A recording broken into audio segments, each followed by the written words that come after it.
क्या आपने कभी सोचा है कि कोई लड़का एक छोटे से कस्बे में पला बढ़ा हो, जिसके पास ना तो पैसे थे ना पहचान, फिर भी उसने दुनिया में अपनी एक अलग जगह बना ली। यह कहानी है उसी लड़के की जिसने हालातों से हार मानने के बजाय उन्हें चुनौती दी और अपने सपनों को साकार किया। इस कहानी की शुरुआत होती है उत्तर प्रदेश के एक छोटे से कस्बे माधवपुर से। यह कस्बा इतना छोटा था कि वहां के बच्चों ने कभी हवाई जहाज सिर्फ किताबों में ही देखा था। वहीं रहता था एक 16 साल का लड़का आदित्य। वह एक बेहद साधारण परिवार से था। उसके पिता एक दर्जी थे और माँ घरों में काम करती थी। घर में पैसों की तंगी इतनी थी कि कभी कभी एक समय का खाना भी पूरा नहीं होता था।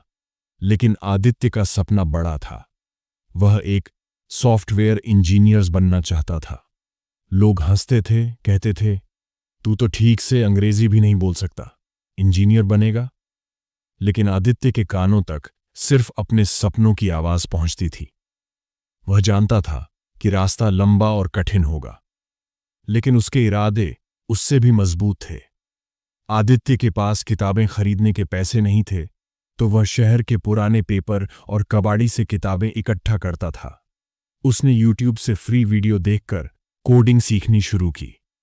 रात को जब बिजली नहीं होती थी, तब वह मिट्टी के दिए की रोशनी में पढ़ाई करता। उसके दोस्तों ने मोबाइल गेम्स खेलना शुरू किया, लेकिन आदित्य ने अपने पुराने मोबाइल से ही HTML और पाइथन सीखना शुरू किया। जब 12वीं बोर्ड की परीक्षा पास की, तो सबसे बड़ा सवाल सामने खड़ा था, आगे की पढ़ाई कैसे होगी। कॉलेज की फीस बहुत ज्यादा थी, लेकिन आदित्य ने हार नहीं मानी। उसने छोटे बच्चों को ट्यूशन पढ़ाना शुरू किया, एक मेडिकल स्टोर में पार्ट टाइम काम किया और धीरे धीरे करके कॉलेज की फीस जुटाई। हर दिन संघर्ष था, लेकिन हर रात वह अपने सपने को थोड़ा और करीब महसूस करता था। कॉलेज के पहले साल में उसे अंग्रेजी बोलने में बहुत परेशानी होती थी। क्लास में लोग उसका मजाक उड़ाते थे, लेकिन उसने अपनी कमजोरी को ताकत बनाया। हर दिन एक नया अंग्रेजी शब्द सीखता, हर रात एक नई स्पीच रिकॉर्ड करता और खुद को सुधारता गया। तीसरे साल में एक नेशनल हैकाथॉन की घोषणा हुई, एक ऐसी प्रतियोगिता जहां देश भर के हजारों स्टूडेंट्स हिस्सा लेने वाले थे। आदित्य के पास लैपटॉप भी नहीं था, लेकिन उसने कॉलेज की लैब में रात रात भर रुककर प्रोजेक्ट तैयार किया। प्रतियोगिता के दिन वह नए जूतों के बिना साधारण कपड़ों में पहुंचा, लेकिन उसके पास था एक बेमिसाल आइडिया, रूरल हेल्थ ऐप। जब रिजल्ट आया तो सभी चौंक गए। पूरे भारत में आदित्य ने पहला स्थान प्राप्त किया। उसके इस प्रोजेक्ट को एक अंतर्राष्ट्रीय कंपनी ने फंड करने का फैसला किया।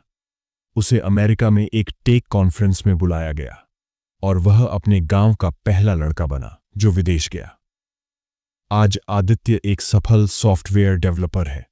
वह न सिर्फ अपने माता पिता को एक सम्मानजनक जीवन दे रहा है, बल्कि अपने गांव के बच्चों के लिए एक डिजिटल लर्निंग सेंटर भी चला रहा है, जहां वह फ्री कोडिंग और कंप्यूटर की शिक्षा देता है।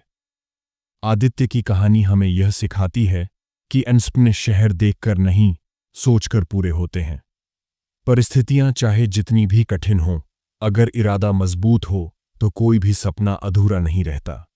तो अगर आप भी किसी छोटे शहर या गांव से हैं और आपको लगता है कि आपके सपनों की उड़ान मुश्किल है, तो याद रखिए, आदित्य की तरह आप भी उड़ सकते हैं। हर रुकावट एक नया रास्ता देती है, हर ठोकर एक सबक सिखाती है और हर मेहनत एक दिन रंग जरूर लाती है। अगर आपको यह कहानी प्रेरणादायक लगी हो तो इसे जरूर लाइक करें, अपने दोस्तों के साथ शेयर करें और हमारे चैनल को सब्सक्राइब करना ना भूलें। मिलते हैं अगले वीडियो में एक और सच्ची और प्रेरणादायक कहानी के साथ। धन्यवाद।